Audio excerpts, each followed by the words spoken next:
Предусмотренного пунктом Б части 3 статьи 205 Уголовного кодекса Российской Федерации постановил избрать обвиняемому Исломову Беловарову Исраиловичу меру пресечения в виде заключения под стражу, установив срок содержания под стражей Исломова по настоящему уголовному делу на 1 месяц 29 суток, то есть до 22 мая 2024 года. Данное постановление может быть обжаловано Московским. Пунктом Б части 3 статьи 205 Уголовного кодекса Российской Федерации, руководствуясь статьей 108 Уголовно-процессуального кодекса Российской Федерации, постановил избрать подозреваемому Исломову Исраилу Ибрагимовичу меру пресечения в виде заключения под стражу, установить срок его содержания под стражей на 1 месяц 29 суток, то есть до 22 мая 2024 года.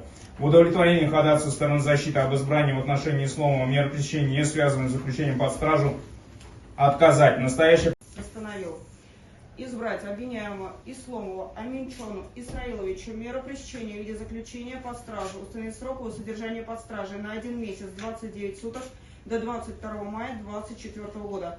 В удовлетворении ходатайства обвиняемого стороны защиты об избрании меры пресечения, не связанной с заключением под стражу, отказать. Настоящее постановление можно